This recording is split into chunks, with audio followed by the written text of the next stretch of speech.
ಪೂಜ್ಯಾಯ ರಾಘವೇಂದ್ರಾಯ ಸತ್ಯಧರ್ಮರತಾಯ ಚ ಭಜತಾಂ ಕಲ್ಪವೃಕ್ಷಾಯ ನಮತಾಂ ಕಾಮಧೇನುವೆ. ಓಂ ಶ್ರೀ ಗುರು ರಾಘವೇಂದ್ರಾಯ ನಮಃ. ಎಲ್ಲರಿಗೂ ಕೂಡ ರಾಯರ ಅನುಗ್ರಹ ಯೂಟ್ಯೂಬ್ ಚಾನಲ್ಗೆ ಸ್ವಾಗತ. ಹಾಗೆ ಇನ್ನೂ ಯಾರೆಲ್ಲ ಸಬ್ಸ್ಕ್ರೈಬ್ ಮಾಡ್ಕೊಂಡಿಲ್ವೋ ದಯವಿಟ್ಟು ಸಬ್ಸ್ಕ್ರೈಬ್ ಮಾಡ್ಕೊಳ್ಳಿ, ವಿಡಿಯೋಗೊಂದು ಲೈಕ್ ಮಾಡಿ. ಬನ್ನಿ ವಿಡಿಯೋನ ಮುಂದುವರ್ಸೋಣ.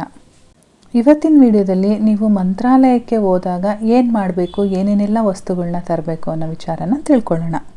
ಮೊದಲನೇದಾಗಿ ನೀವು ಮಂತ್ರಾಲಯಕ್ಕೆ ಹೋಗ್ತಾ ಇದ್ದೀರಾ ಅಂತ ಏನಾದರೂ ಪ್ಲ್ಯಾನ್ ಮಾಡ್ತಾ ಇದ್ದೀರಾ ಅಂತ ಅಂದರೆ ದಯವಿಟ್ಟು ಹಿಂಗೆ ಹೋಗಿ ದರ್ಶನ ಮಾಡ್ಕೊಂಡು ಸಂಜೆ ಅಷ್ಟರೊಳಗೆ ವಾಪಸ್ ಬರೋ ಥರ ಮಾತ್ರ ಮಾಡ್ಕೊಳ್ಬೇಡಿ.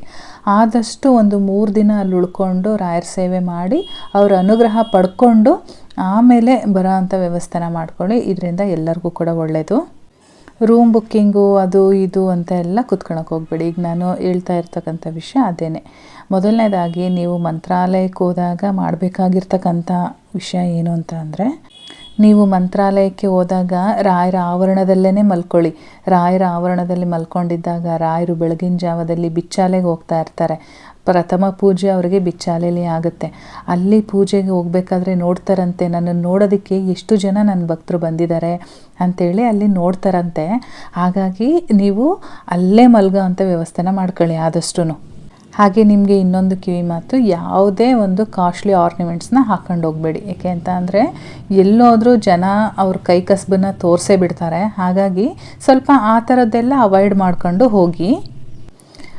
ನೆಕ್ಸ್ಟು ಅಲ್ಲೇ ಮಲಗಿದ್ದು ತುಂಗಭದ್ರಾ ನದಿಲಿ ಸ್ನಾನ ಮಾಡಿ ಜೊತೆಗೆ ರಾಯರ ಸೇವೆ ಮಾಡಿಕೊಂಡು ನೀವು ವಾಪಸ್ ಬರ್ಬೋದು. ಹಾಗೆ ನೀವು ವಾಪಸ್ ಬರಬೇಕಾದ್ರೆ ನೋಡಿ, ಹಸು ಕೂಗ್ತಾ ಇದೆ. ನನಗೆ ಈ ಥರ ವಿಡಿಯೋ ಮಾಡ್ಬೇಕಾದ್ರೆ ಏನಾದರೂ ಒಂದೊಂದು ಸಿಗ್ನಲ್ ಬರ್ತಾ ಇರುತ್ತೆ. ಅದೆಷ್ಟು ಖುಷಿ ಆಗುತ್ತೆ ನನಗೆ ಅಂತ ಅಂದರೆ, ರಾಯರೇ ಒಂದು ತಥಾಸ್ತು ಅಂತಿದ್ದಾರೆ ಈ ವಿಡಿಯೋಗೆ ಅನ್ನೋಷ್ಟು ಖುಷಿ ಆಗುತ್ತೆ ನಿಜವಾಗ್ಲೂ. ವಾಪಸ್ ಬರಬೇಕಾದ್ರೆ ನೀವು ಮರೀದೇ ತರಬೇಕಾಗಿರ್ತಕ್ಕಂಥದ್ದು ಏನು ಗೊತ್ತಾ, ಮಂತ್ರಾಲಯದಿಂದ ಮಂತ್ರಾಕ್ಷತೆ. ಹಾಗೆ ರಾಯರದು ಒಂದು ಅವ್ರಿಗಿಷ್ಟವಾಗಿರ್ತಕ್ಕಂಥ ಗ್ರಂಥ ಅಂತ ಅಂದರೆ ಪರಿಮಳ ಗ್ರಂಥ. ಅವ್ರನ್ನ ಪರಿಮಳಾಚಾರ್ಯರು ಅಂತ ಕೂಡ ಕರೀತಾರೆ. ಹಾಗಾಗಿ ಅಲ್ಲಿ ಪರಿಮಳ ಪ್ರಸಾದ ಅಂತಲೇ ಸಿಗುತ್ತೆ. ಖಂಡಿತವಾಗ್ಲೂ ಬರಬೇಕಾದ್ರೆ ತಪ್ಪದೇ ಪರಿಮಳ ಪ್ರಸಾದನ ತೊಗೊಂಡು ಬನ್ನಿ.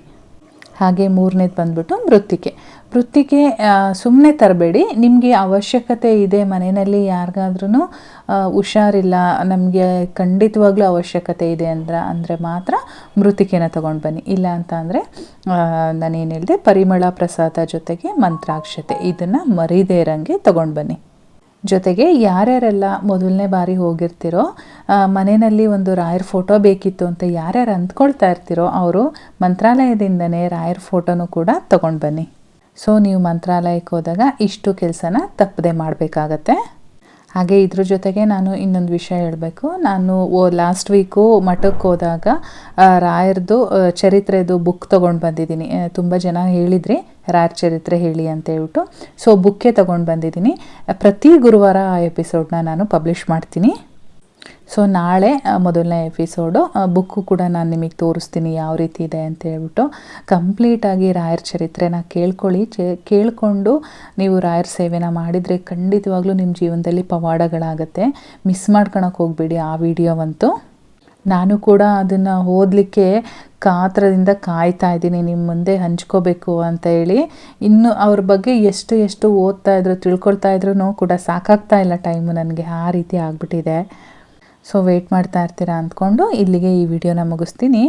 ಕಮೆಂಟಲ್ಲಿ ಓಂ ಶ್ರೀ ಗುರು ರಾಘವೇಂದ್ರಾಯ ನಮಃ ಅನ್ನೋದನ್ನು ಬರೆಯೋದಂತೂ ಮರೆಯೋಕ್ಕೆ ಹೋಗಬೇಡಿ. ಹಾಗೆ ಲೈಕ್ ಮಾಡಿ ವಿಡಿಯೋಗೆ. ನಾನು ಮತ್ತೆ ಸಿಗ್ತೀನಿ ಮುಂದಿನ ವಿಡಿಯೋದಲ್ಲಿ. ಅಲ್ಲಿವರೆಗೂ ಧನ್ಯವಾದಗಳು.